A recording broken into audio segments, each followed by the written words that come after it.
We Oh, are live! Yay! Hello, everybody. Welcome back to the Legend Fiction YouTube channel. I'm back again with Amelia, and today we're going to be expanding on our last conversation was all about romance. This conversation is going to be all about tropes. There is much overlap, but there also will be a little bit of diversion, so I'm very excited because Amelia has some really great topics for this conversation. So, diving straight into it, Amelia, give me one of your favorite tropes. I was thinking about this today when we were talking about doing tropes. I kind of have a twofold. I think that like my ultimate peak favorite, and I don't know if this is really a trope or just, I mean, I guess it is a trope. It's called mutual pining when both characters like just mutually are like pining for each other. I always love it. And then I have to give it up for the fake date. I mean, I just wrote a book about fake dating, so I mean, what about you? Fake date's a very fun one. The There's a couple that I really like. I think there's some authors who like don't want to use any tropes, and I'm like, no, tropes are not always the enemy. They're very fun, and they can set your readers' expectations. So two that jump to mind as ones that I like. So the first one I would call the two villains trope. This is a trope where you have two villains in the story. One is just bad, like the devil himself, and the audience just wants him to be destroyed. And then the other one is kind of your conflicted villain that the audience is rooting to be saved. And Darth Vader and Palpatine are the most obvious. But if you have like Avatar The Last Airbender, right? Zuko's the villain that everybody wants to be saved and want him to change his ways, whereas his dad, the Fire Lord, he is just like really, really evil, and we just want to take him down. I just really kind of enjoy that dynamic if it's done well. The other trope I like, I'm going to put with a caveat, okay? Because I really like self sacrifice, where a hero has to give up, and it doesn't just have to be his life, right? It could be anything. They have to give up the thing they want for either the good of someone they love or for, the greater good of humanity or whatever. They have to sacrifice everything somehow. The caveat is the unnecessary self sacrifice, where the author really wants to create drama. So she's like, the only way is for this hero to sacrifice his life. But you're like, no, not really. There's like 50 other ways he could solve this problem. And you're making it dramatic by saying, like, the only way is he needs to sacrifice his life. Like, I've seen that a lot. Like, the ending of, well, I probably shouldn't talk about that because that's a spoiler, but there are a lot of examples out there. I won't give you an example because they're all spoilers that I can think of. But yes, I hate it when it's an unnecessary self sacrifice. For the self sacrifice trope to work, the author really has to get rid of all other practical angles for solving whatever problem it is. Actually, a funny story in regards to that, and then I do have a second question I want to ask you. Is the when no one dies trope. I don't know if it's a trope, but I saw someone complaining about it on TikTok where they were like, "Oh, so you're going to go against this huge big baddie and you've got like eight characters that are like your main characters and you're in a huge battle where the odds are against you and no one dies." It was like they were actually I don't want to say but I was like, huh, I didn't actually. I remember when I was reading the book she was referencing and thinking a little bit like, okay, yeah, like, so it feels like there are no stakes. And then, like, I think they had like a very minor character die, but like, a battle doesn't really put as much impact. It doesn't feel as like awful if no one dies, but at the same time, it's like you don't want them to unnecessarily die. So it's an interesting. It was an interesting take on it because I was like, wow, I've never heard anyone really complain about that, but actually, you are kind of right. Like, obviously, we love all these characters, and like you killing them makes your fans mad, but at the same time, you do want to be realistic to the story that you've built. If Right. if you're 10-1, someone's probably gonna die. We call that the red shirt trope. So, like in Star Trek, Mm. and there's always these episodes where the team goes down and you've got all the main characters and like one guy you've never seen before. And Hmm. one guy is, at least in the original series, he was always wearing a red shirt. And that guy would always like die immediately. So, Right. what you're saying is like you set up a minor character because you don't want to kill any of like the main characters. So yeah, that can be a problem, but I think it also depends on the tone of the story you're going for. If you're going Yeah. for a realistic tone, that makes sense. If you're going for something a little bit more light, it probably doesn't make sense to kill everyone off. Because then the other trope people do, that they do that to combat that, is the let's randomly kill off everyone to show how edgy we are trope. Like that can Yep. also get really annoying. Like, okay, that's just as realistic. You're just trying to be edgy, unrealistic. You're just trying to be edgy about it. Or you could just be supernatural, where someone dies at the end of every season, but they come back, so it's fine. So no one ever dies. Except for the females. Every single female in that show dies and stays dead. But the Stargate three SG-1. main ones, It's Stargate SG-1. It's Daniel Jackson. He dies all the time, and he always comes back to life somehow. he's like, I'm back. Yeah. Or Harry Kim in Star Trek Voyager dies like 5 times in that show. Yeah. Um, so okay, so kind of going back a little bit to your favorite trope. So of the two tropes that you just mentioned, you did mention one that you don't like one thing about the trope that's done poorly. So the other one with the two villains, can you think of a way that it can be done poorly? Any trope can be done poorly. Hmm. Um, I enjoy it because I think everyone loves a redemption story. So when you have a villain that people are rooting for to change, and you can kind of see why they became the way they did, and it helps you to sympathize with them and understand how anyone could be evil, how you could become evil. I think that's why it's important to really show the humanity in characters. At the same time, there's also something fun about having like a mustache twirling villain sometimes. So when you have like a Palpatine who's very kind of a lot more one dimensional compared to like Darth Vader, right? Yeah. That can still be a lot of fun. And I think that trope works really well for like big blockbuster stuff, right? Where there's certain things you want to see. You want to see us take out a cartoony bad guy. Like it doesn't have to be like super like realistic, or but for other stories that wouldn't work. You want all your villains to be complex. So it really just depends on what kind of story you're doing and what kind of tone you want. Mm-hmm. No, yeah, I totally agree. I think I told my husband, I'm like, it's like the evil versus the villain. You have like the evil, which was like is like Palpatine, and then you have the villain who is Darth Vader. Right. So yeah, I agree with you. I do like that trope a lot because it gives you a little more dimension to the villain. Yeah, and it's interesting you say you call it the evil, because it's like from a spiritual standpoint, it's like what corrupted Darth Vader. Palpatine, Hmm. he's there to represent that irredeemable evil that corrupts otherwise good people, and Darth Vader's the one that he corrupted. So yeah, there's that's a good point, that it actually represents Palpatine represents something spiritual, and Darth Vader represents an actual complicated human being. Yeah, yeah. And I think almost on the flip side of that, if you really look at it too, you can have the good and your hero. So like Luke Skywalker is like your hero, and like the good would be like Yoda or like Obi-Wan Kenobi. It's like those characters that are just good. Like Aslan, he's just good. He's Right. not conflicted. He has no weaknesses really. Or any like human weaknesses. Mhm. And those characters usually end up dying, sacrificing themselves. But the hero is the one that's going to like overcome things to you know that's the same thing as the villain. He kind of goes through his own character journey, but the good and the evil are usually kind of don't have those issues. They don't have those character traits because they're just good or they're just evil. Exactly.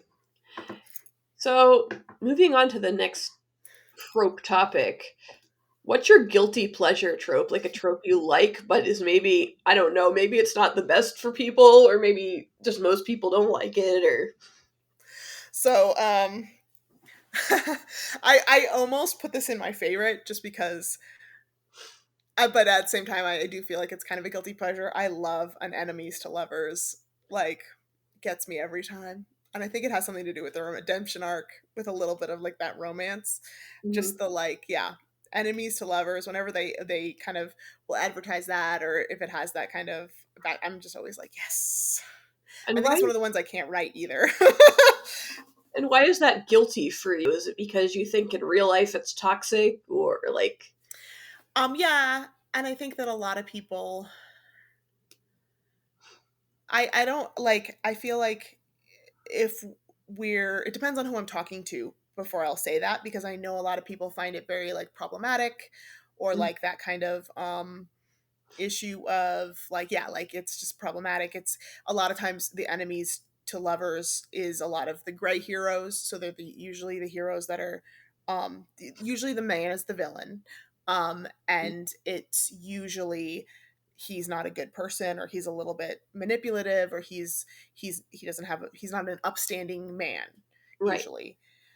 um Obviously there's ways that it's not done well, but I feel like for the most part it is pretty easy to do it well, at least for me, because he ultimately has to become a good person for them right. to end up together. Like, or there has to be some reason why they're together. Because, I mean, if there's no reason for them to be together, then I'm just going to stop reading the book in general. Right. And the great thing about books, as opposed to like, like fiction books, as opposed to like a life advice book, is that fiction books let you look at specific characters and specific situations. So you could say, as a general piece of life advice, it's probably not great to marry or to fall in love with a guy who's, not a good person or whatever. But we can look at a specific situation in a book and say, like, well, in this case, this is why it actually worked. I mean, because, and also it depends what kind of enemies to lovers, because both Beauty and the Beast and Pride and Prejudice are enemies to lovers stories. Um, Both very different, because Pride and Prejudice, their enmity is completely based on misunderstandings and personal flaws that, like, anyone could have. It's not Hmm. like either one of them is a particularly, like, bad person. It's not like, Mr. Darcy is like an abuser or something. He's not. Yeah. He's just stubborn and proud. Hmm. And the same with Elizabeth. Elizabeth just makes assumptions about people without looking into it. So they're enemies for that reason. So Hmm. yeah, I think to your point, like I think it's not always like blatantly bad, and it can be really fun. And even if the guy is a scumbag, like if it's a fantasy story and you find a way to make it work, it's not always like, no, this is bad, don't ever read this.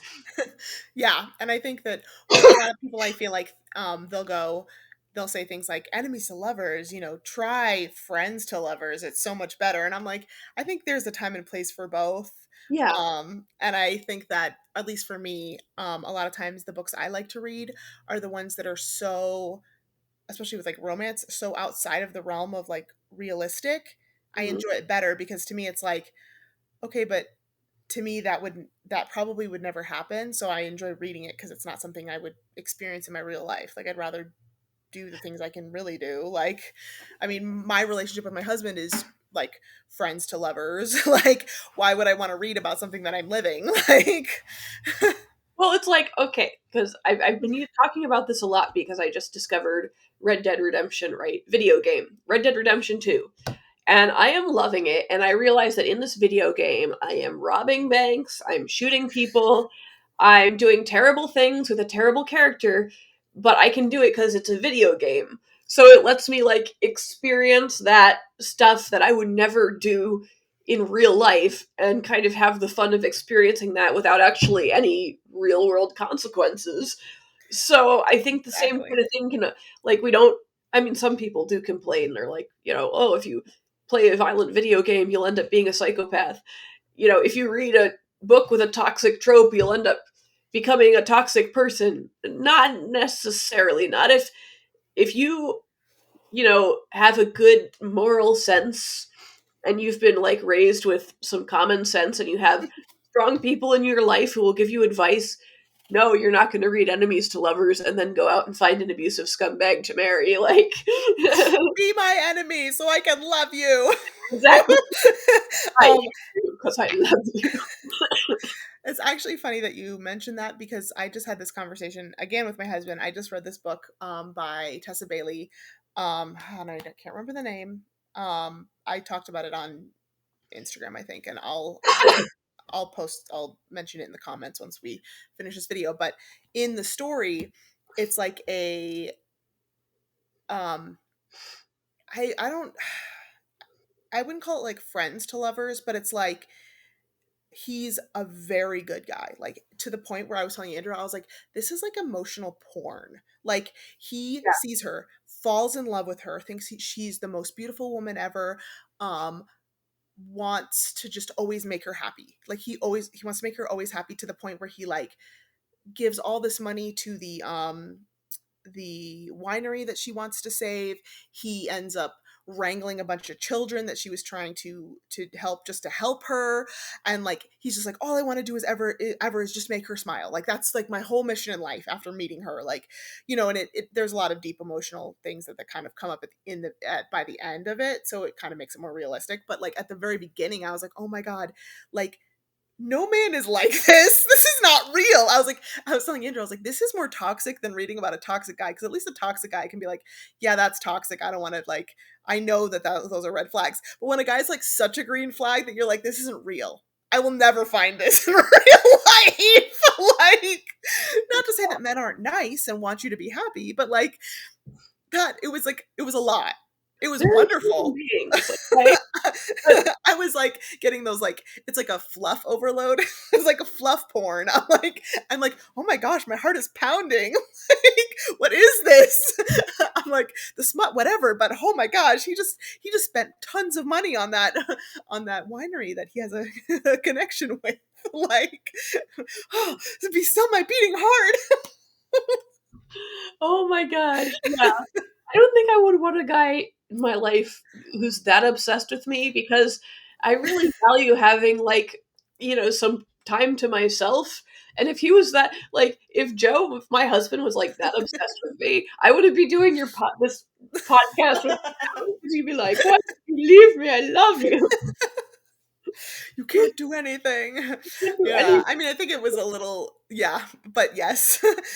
But yeah, I think that so it kind of opened my eyes to a different, almost like be careful what you write because this isn't real. Like, you know, you do need to, I mean, at the end, you know, he kind of like goes through his faults and stuff, and I think the whole point of the book was that he was trying to be too perfect for her, kind of, and then when couldn't meet those expectations that he wanted to meet, you know, he goes into kind of a depressive spiral. But like, so, you know, it redeemed itself. But halfway through, I was like, oh my God, like, Yeah, this is too much. totally. Totally feel you there. So, yeah, I But can yeah. but we went on a tangent and you didn't get to give me your guilty pleasure trope. Okay, well, here's the thing. I love fairy tales so much. Mhm. Um, and I really kind of like this concept of like true love, right? And in fairy tales, right, people see each other and then they get married like instantly. So I'm not usually into like that extreme, but I do sort of like these true love stories where two people meet, especially if it's a fairy tale world, they meet and they fall in love and then they're true loves forever, and um The uh instant love. the instant sort of not I wouldn't say like, the instant love, but just the fact that you find your true love in the story, which in real life it's almost like you got to make your true love or work for your true Mhm. love, right? It's not like you have a true love out there somewhere. Yeah. um Maybe in rare cases, I don't know, but uh yeah, most of the time this fast marriage that lasts forever, this happily ever after is not maybe not something super realistic, right? But it's something Hmm. that I really enjoy. I really enjoy fairy tale romances. Like when I was a Yeah. teenager, I'd watch Disney movies and be like, "Oh, this is so dumb." They get married like right away, and now that I'm like older, I'm like, "Oh, this is so sweet." They But get not really. married 'Cause right away. I don't want my kids to actually get married to people that they've just met. That's terrible. But in this movie, it's fine. It's like a cross, but I'm sure there's an actual trope name for it, but it's like a cross between almost like soulmates and like instant love kind of. Yeah, yeah, Yeah. I mean, when done right, I mean, it can be fun and like I get it. Again, it's like it's fantasy. It's right, fiction. Like it's not supposed to be like extremely realistic. Like we can enjoy things that like yeah, like if I wanted to read real life, I would just read biographies. Like right. I'm reading fantasy for a reason. And if So I I want can life advice, I would read like a self-help book or something. yeah. I want to experience kind of the rush of emotion, like, oh, they fell in love and got married and lived happily ever after and never had any problems. That's so The nice. end. Exactly. I like that one. Yeah. Except I But do I wish I'm always the type of person who wishes I could see them like, having babies and being together like after they're married. I always hate that it ends like when they ah. actually get married. I'm like, I want to see what their babies look like though. Right? Well, I Mhm. guess you sort of got you there's a couple of sequels that have like the kids. I know there's like the Little Mermaid sequel, but it's not the same. I want a sequel about them like 10 years into their into their marriage. Dealing with all the emotional Yeah. life issues together, Yeah, together as one exactly. united front. I apologize. I've been like recovering from bronchitis for like 2 months. So if you make me laugh, I will start coughing. Okay, I'll be really serious then. Yeah. Laugh.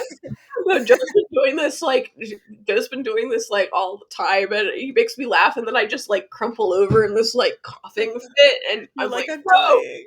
why did you make me laugh? Why? Why must you be such a funny person? Stop, stop it! Tell me a sad Why? story." Yeah, right.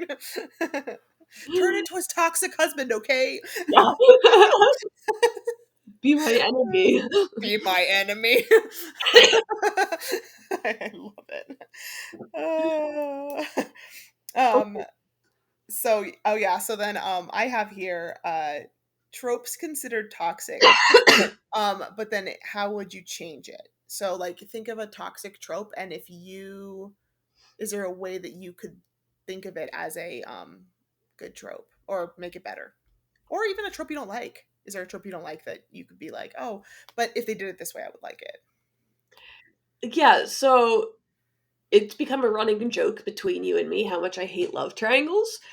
But really the reason that I hate love triangles is because so often it's like, it's Hunger Games. You've got a girl who like there's a war going on, she needs to save the world, and there's two guys that like this girl, and she kind of like spends a lot of time in her head being conflicted about which of the boys she likes, and I'm like, should you really be, and then also she'll kind of like will like kiss and snuggle up to both of them, which I feel like is manipulative if you haven't made like a decision about that, like you're sending them both messages, and there's a war on, you should focus on that first, right? So that's why I tend to really not like love triangles.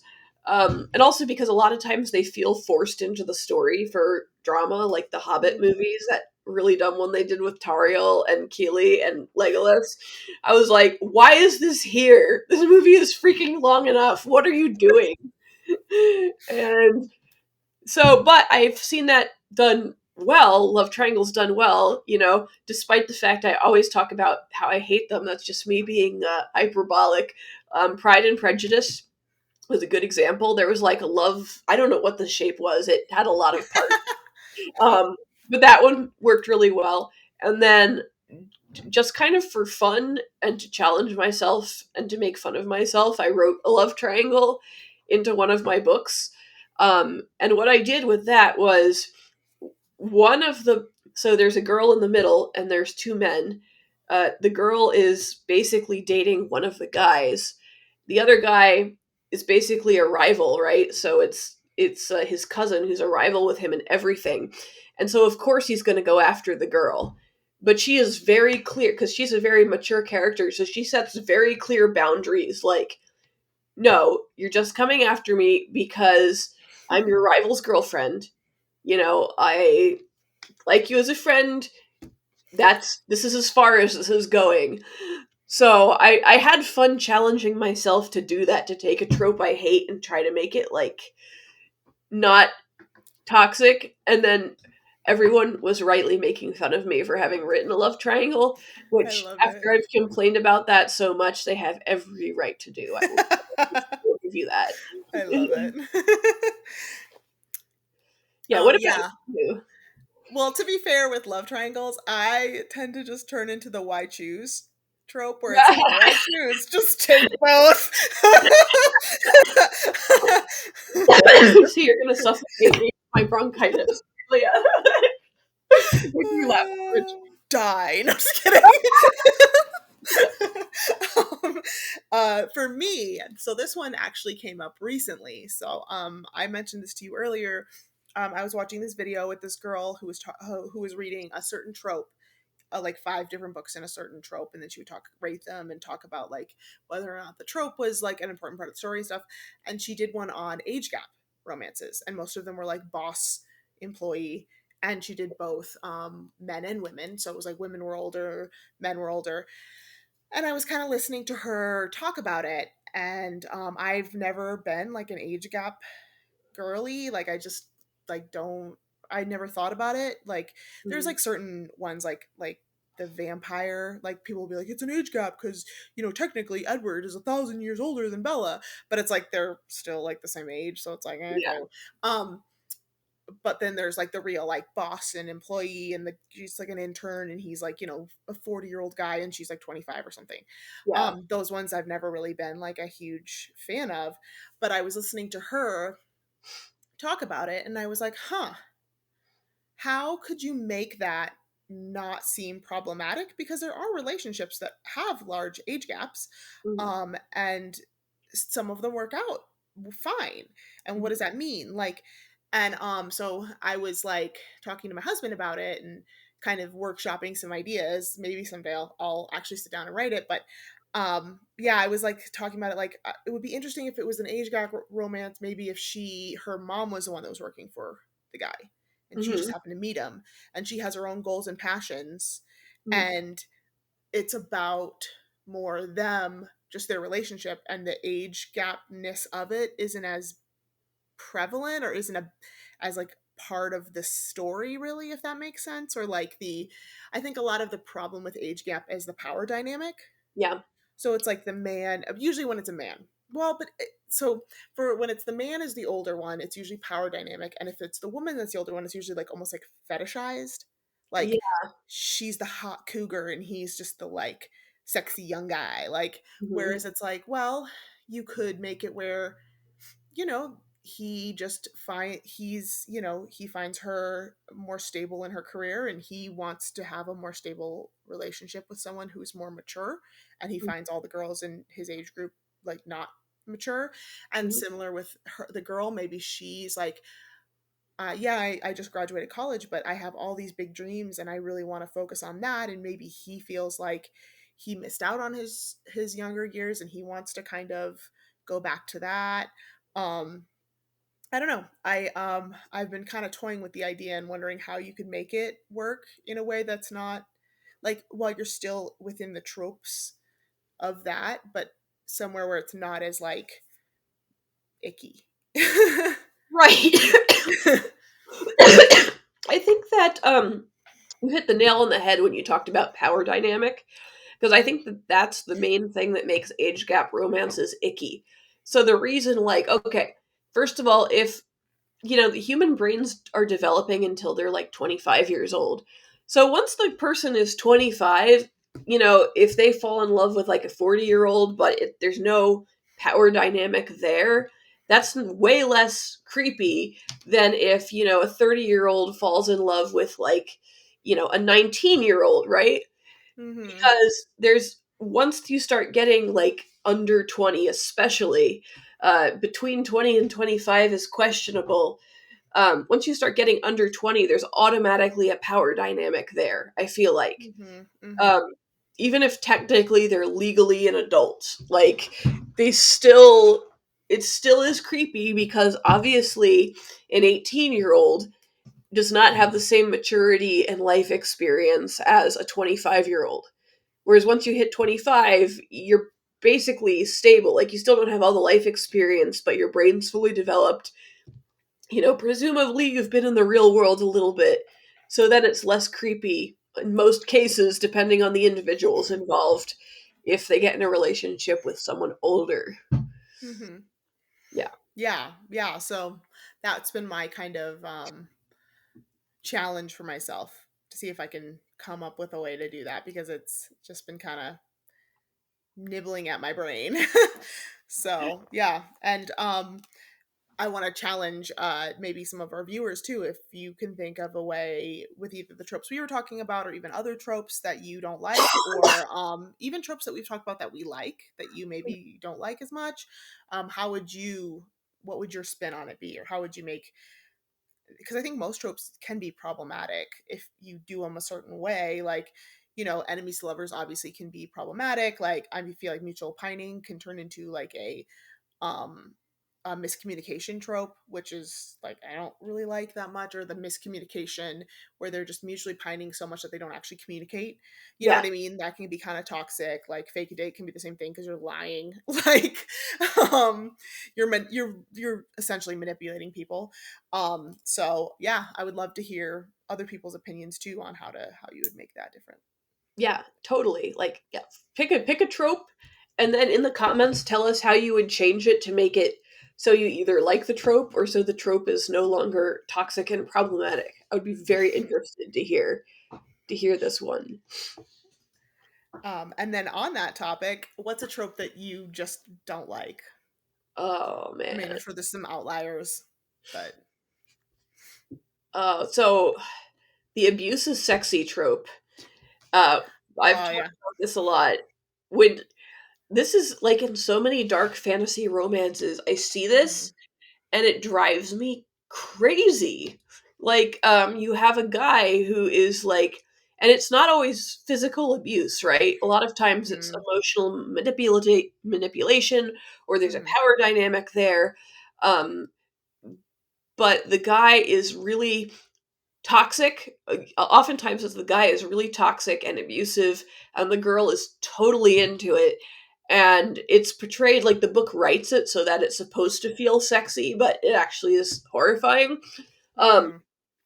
and part of me is like, this is everywhere nowadays. Is this just like, is there something women are eating that are like, is like making them find terrible men sexy?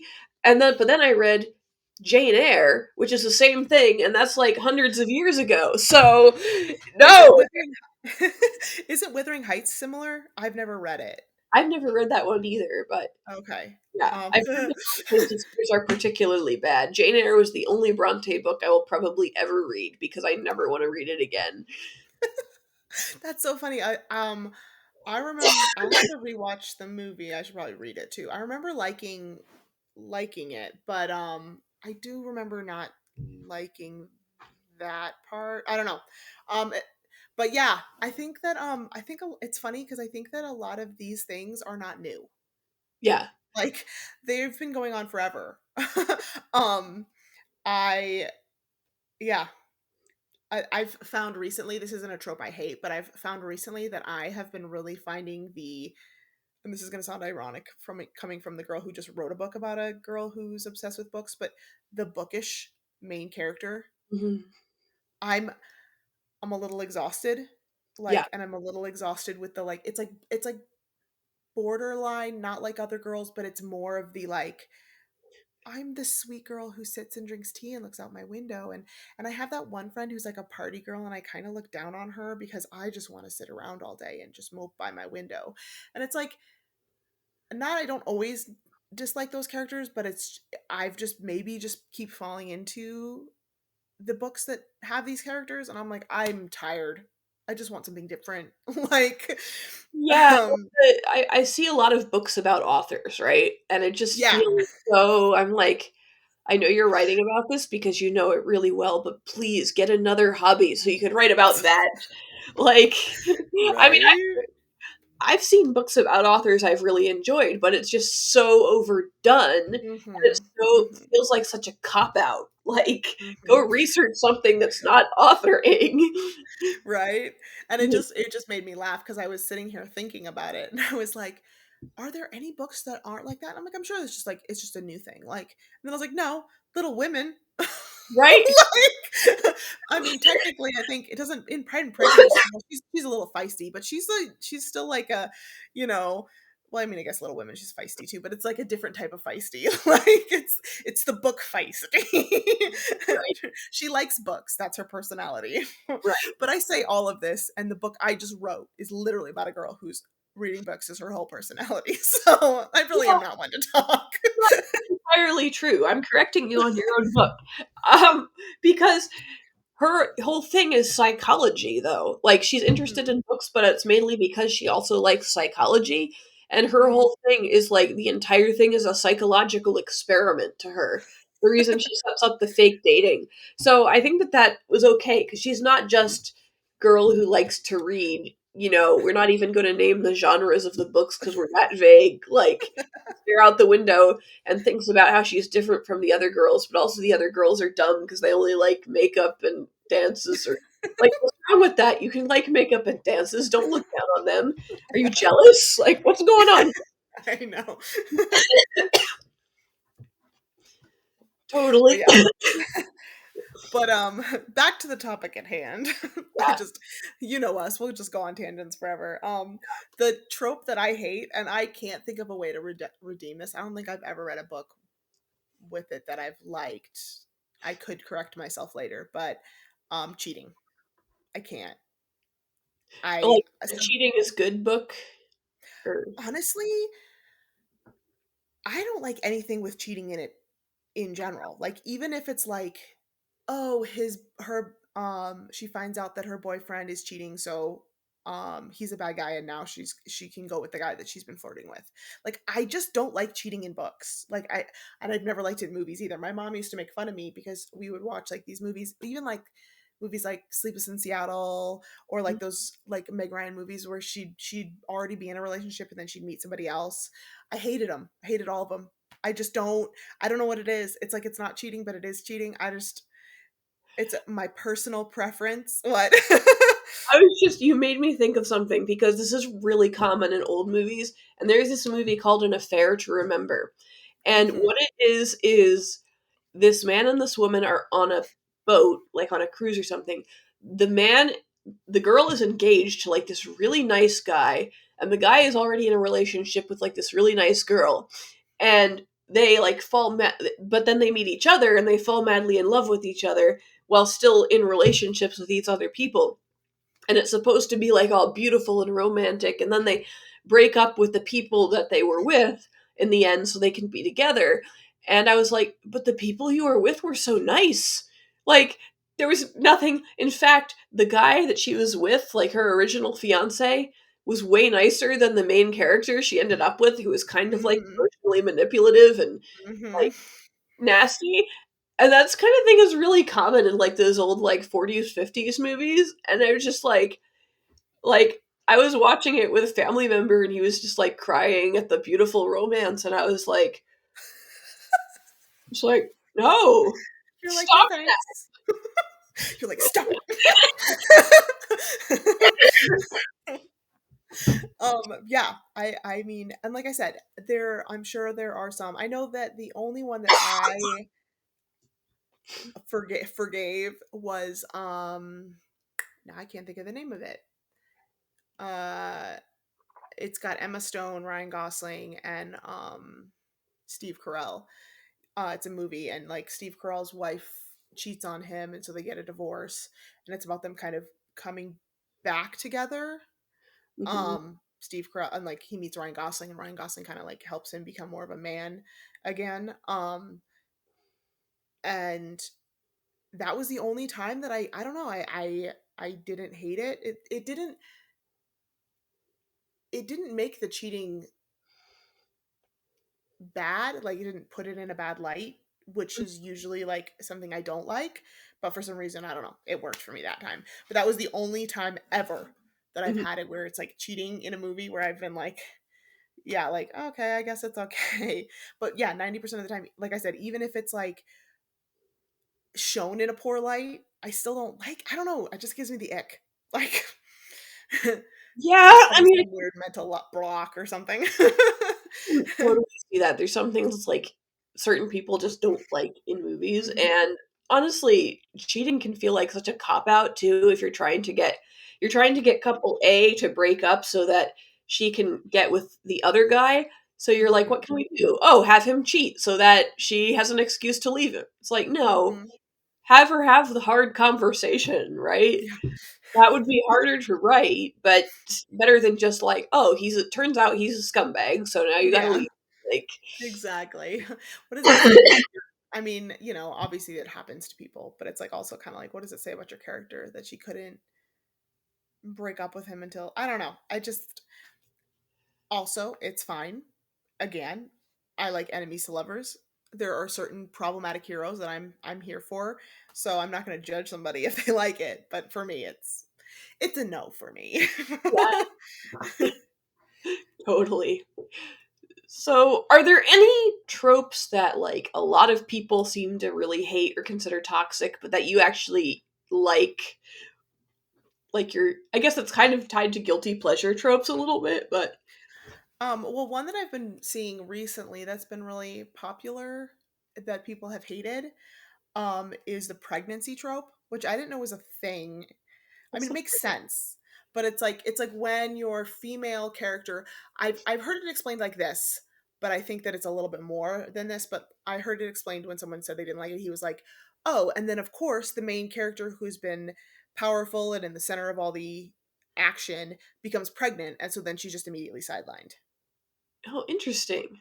I can't think of examples of when that. Um, well, the only one I can think of is Akatar, but you haven't read it, so um, but I'm trying to think. It happens a lot in romance stories where the female character will get pregnant, and then it's like the male character will be like overprotective of her, or like you can't do anything, you have to sit on a pedestal. There is a lot of pregnancy tropes, just in general, where it's like, oh, they had a one night stand, and then like she meets him 5 years later, and she has a kid, or like that sort of stuff too. Oh yeah, yeah. Um, is usually hated. I don't. I'm kind of don't care. Like, I think that like having your character pregnant is kind of an interesting um plot point if you can do it right. I guess if you're making, cuz it is like, well, it is a lot hard. It is hard on the what pregnancy is hard. Right. So like Yeah. I get it. Um but it's also, it can be done interesting and well. I mean, Jamie Albright's in her Runaway Bride series, I think it's her third or fourth book. I think it's her third book. She does the pregnancy trope basically, like she sleeps with a guy and then accidentally gets pregnant, and it was like her high school, you know, lover, or boyfriend or whatever. And I like how Jamie did it where it was like each stage of the pregnancy was like a different part of the book. So it was Mhm. like the That's cool. growth of the child is also like, and also like she's feeling a kick and she's feeling this, and this is how, so that to me was very fun because it was like, oh, this is what it's like to be pregnant. Like, this is, there's a, like the character's growing as her child's growing. That's kind of a fun way to do it. But I do think a lot of times in fantasy books, especially, it's like a female will become pregnant and then it's like, okay, we got to hide her in a hut. You know what's interesting about that is, um, so one of my frustrations, having been pregnant 4 times, right? Um, You're a pro. when I got so the first baby, like it was like everyone would talk about the pregnancy, and it was great because I was super excited.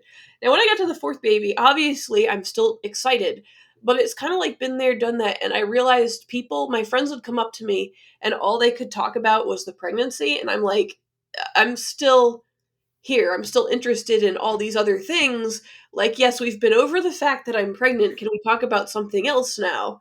I mean, I know my gigantic belly is distracting, but like, I really want to talk to you about this book that I read, or this movie I watched, or whatever is going on. So Mhm. I remember just, especially with my most recent pregnancy, my fourth kid, I was just like so over.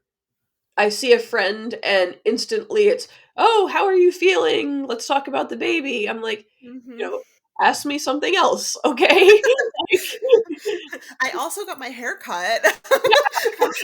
oh my god, a new I shirt, like Yeah, right? These earrings are new. yeah.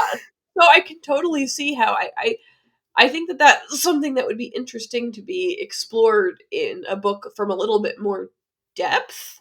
So you Mhm. stay in the like, if you wanted to do that, stay in the woman's head, have her continue to be a character, and maybe maybe she can't do, maybe she shouldn't be going into battle, right, if she's pregnant, obviously, but maybe make something about that in the story. Like, she still tries to help out in other ways, right? Like, Mhm. she's like, well, I can't go into battle, but what I can do is, this other thing. I can, handle the armor, like I can clean the armor or whatever. Or maybe she's frustrated because, like, that's what she loves and she can't do it anymore. There's all sorts of things you can do with a pregnancy, and every single pregnancy is different. Like, I thought I had it figured out after my first one, and I did not. Oh, So, no. um, there's so much you can do with pregnancy in a story that's not just, oh, she's pregnant, sidelined. Like, Yeah. every woman's different, every Goodbye. pregnancy's different. Like, there's so much material there to work with. I feel Mhm. like authors should take advantage of that more if they're going to have a pregnancy in their story. Yeah, it's like, what's the point of having it be what's the point of her being pregnant if you're not actually gonna use it? I mean, I guess you could I think a lot of times I mean, I literally can only think of the example of Mhm. Akatar because that's the one that he was complaining about that I was like, "Oh, I hadn't even thought of that." But like that, like, they become weak or, that becomes the problem. Like that Yeah. she's pregnant. Like the problem is that she's pregnant. Mhm. Which I think is which I agree is a little bit I don't know if it's like tired or just kind of like, okay, but like you could make this way more interesting than Right. what it is. Um, and it's yeah, sure, that's an easy way to sideline a character and add conflict in a relationship, but like you could also, come with something interesting. Try So much, something different. so much adventure that comes with pregnancy and becoming a parent for the first time, or the fourth time, right? There's so much adventure there and so many things that can happen. And, like, for me, going through that, like, my first kid, I it just brings out the very best and the very worst of you as a human being in ways that Mhm. really make you grow. And I think if you could explore that with your characters, and that could totally take your romance to the next level too. You know, Yeah.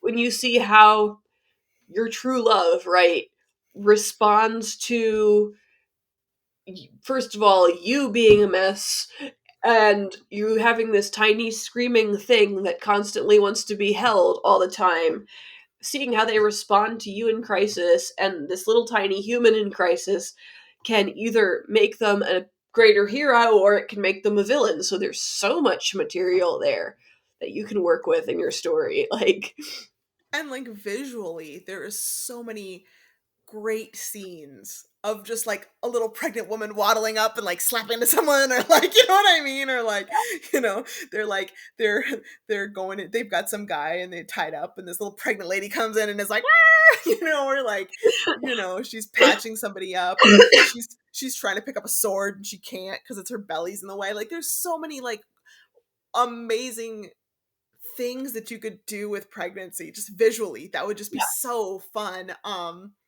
I even just was thinking about Emperor's New Groove and how Oh, the that wife was is so great. pregnant and she's like, there's just so many great like things you can do. So I don't know. That was my why I even wrote down that question was because I was like, I really want to see your take on that.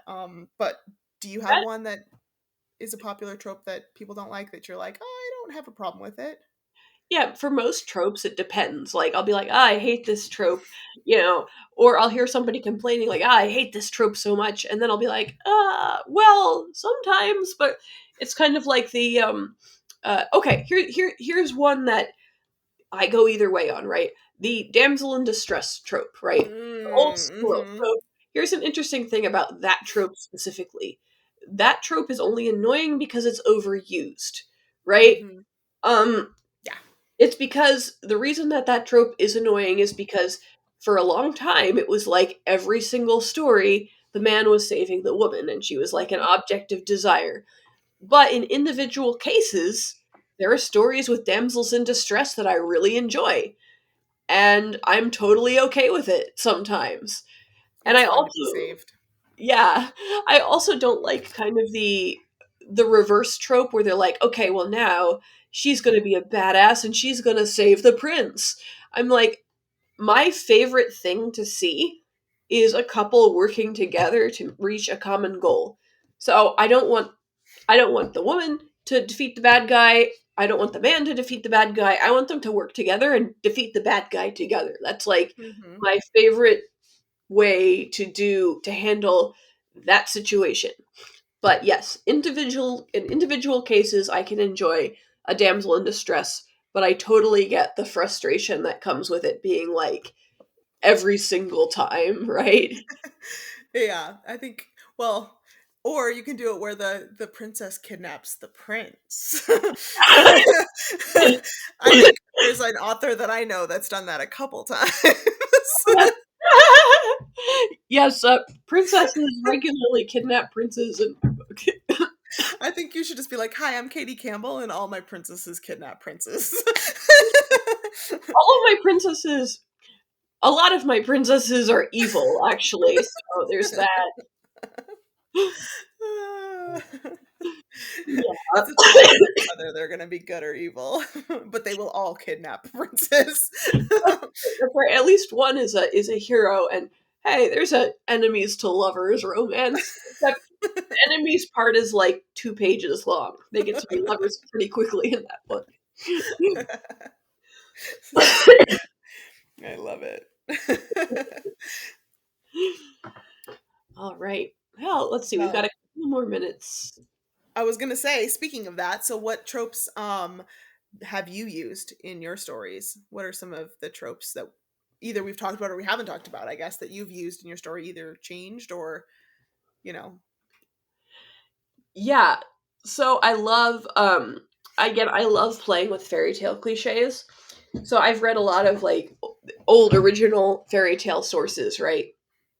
Um one that you see a lot is three siblings in a fairy tale. The two older ones are terrible people and the youngest one is good. And I use that one in Love Torture and Other Terrors, right? You got two evil older siblings, and then the youngest sibling ends up making the correct decisions and helping people. One that I like to use a lot that's used in fairy tales is that doing the right thing ultimately gets you rewarded. So acting unselfish or acting unselfishly ends up getting you rewarded in the end of the story, right?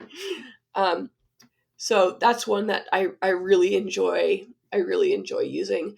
I like um, I like bringing out I like using the fairies in ways that they've traditionally been used and also putting a little bit of a twist on them. So in Mhm. most of my books the fairies are there to kind of help the main character do the right thing or practice virtue, which you see all the time in fairy tales. They're almost like represent the angelic a little bit. Um, but then also I like to have some evil fairies too, representing the demonic a little bit too. So, and both of those you see in fairy tales. Um, so yeah, there's all kinds of tropes. I basically just mine fairy tales for every trope I can think of, and then if I think of a fun twist, I put that one on too. Nice. Nice. Yeah, I mean, the clear obvious one for me would be, fake dating. That's my Yeah. most recent book. It's kind of a joke on the fake dating trope. I think also in that book you've got some sprinkles of like the bad boy, Hmm. like the playboy bad boy, the not like other girls, Hmm. like in Amanda, she's kind of the idea of and not like other girls. In my Song of a Canary, it's kind of a slow burn, sort of, I would say, like antagonists to lovers. It's not Yeah. really enemies to lovers. um, I sort of wrote that with the idea of it being like a red flag hero. Like, how can you write like the problematic hero getting the girl? Hmm. And then the girl being the typical like sipping tea by the window, or that's what she wants to be.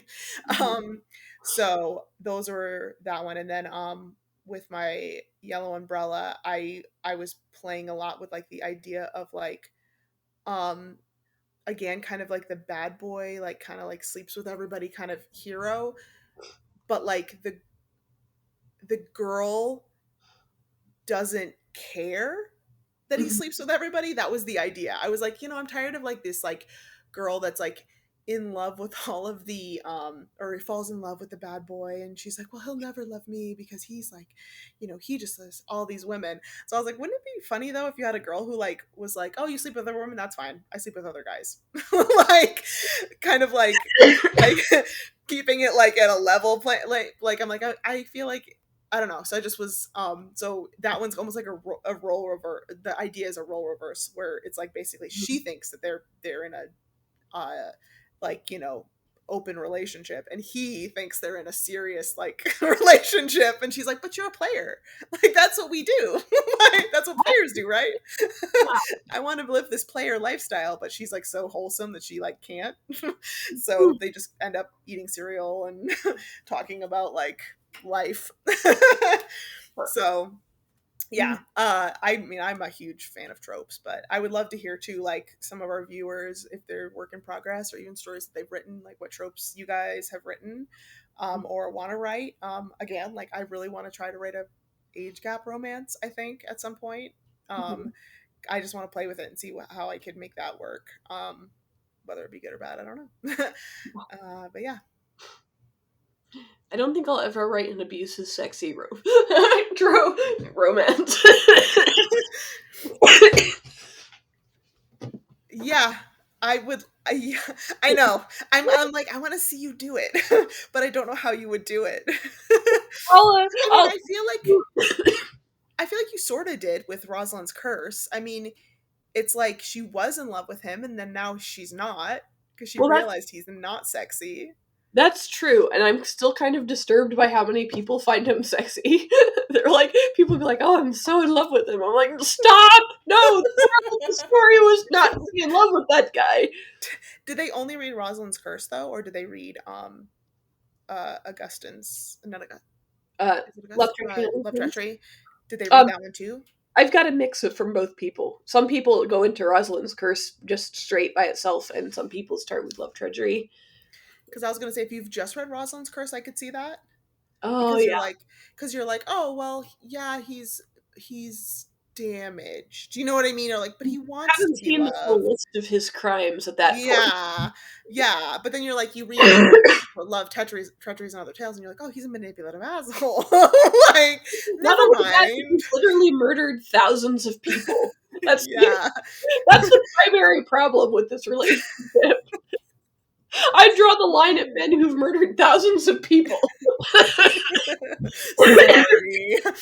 100 is fine, but 1,000, That's ooh. One or two is okay, but no, I'm just kidding. I draw the line. I have a specific amount of people you're allowed to have murdered. Yeah.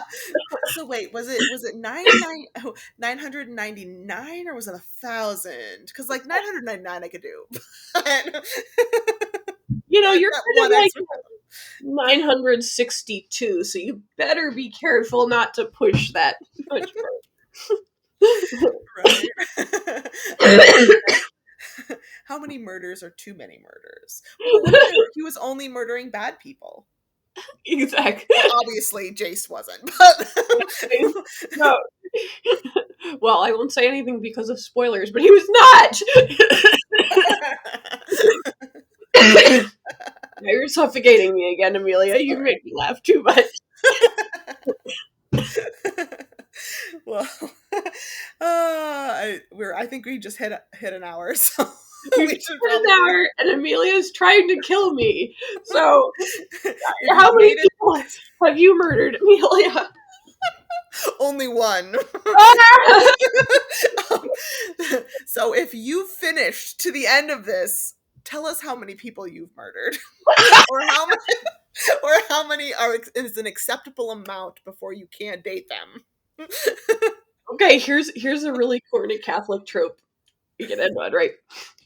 Uh, an assassin goes into the confessional and says something like, "Bless me, Father, for I'm about to sin," and then the priest does something like, "What do you mean?" And then the assassin like shoots him. Like I've seen that more than once, and I'm like, why did you feel the need to go in and start the confession before shooting the priest? I'm Wait, confused. really? Yes. That's awful. There was one movie where I think it was called In Bruges. That's the mainstream movie I can think of that does that. And then I think I saw the same thing in like a student film later. So it's like I I get it, but I don't love it. it's It's one of so those things. weird. Like, I feel like it sounds cleverer on paper than it Yeah. is when you actually break it down and think about it. Because you're like, okay, it wouldn't be faster and easier and less risky to just go in and shoot the priest as opposed to like. But I don't know. You know, Arnold Schwarzenegger has his one-liners. Like maybe sometimes assassins just need to feel clever. Yeah, I mean, yeah. I okay. I, I, no. Yeah. I it's too we that's a whole nother podcast. Oh my podcast. Corny I just Catholic tropes. corny jokes. Which jokes do you hate the most? Which Oh my jokes do you god. like the most? The one in the trailer where somebody walks in and screams, and then somebody else screams, and then somebody else screams, and it cuts back and forth like 3 times. I'm like, that is so freaking overused. It was funny the first time. Okay, we're starting another podcast. We gotta stop. Otherwise, we'll talk too long. Yeah. Before we go, make sure you follow both of us on Instagram, Mm-hmm. TikTok. We have tons of other videos. I know Katie does a lot of like book reviews. I do Catholic smut readings, so I talk about the morals in smut that I read as a Catholic, and yeah, we have updates on our books and stories. You can get Katie's stuff on her website. What's your websites again, Katie? KatieSpaples.com. Perfect. And mine's amelialeadham.com, and you can order all our books there. I think we both have free short stories as well. We also host a lot of events on Legend Fiction. So if you're interested in that or just joining Legend Fiction, besides us, there's a ton of other amazing authors on there that'll help you come up with story ideas, give story notes. There's a lot of really cool things in the community, especially as a Catholic. It's really awesome to connect with a ton of different people who are writing a ton of different types of stories. And we don't believe in book burning. So if you feel like you maybe aren't connecting with other Catholics in your community, I definitely felt like that. Mhm. This is the place for you because we accept everyone and we just want to help you to find your story and find your voice and be able to express it. So Yeah. See you next thanks, guys. time.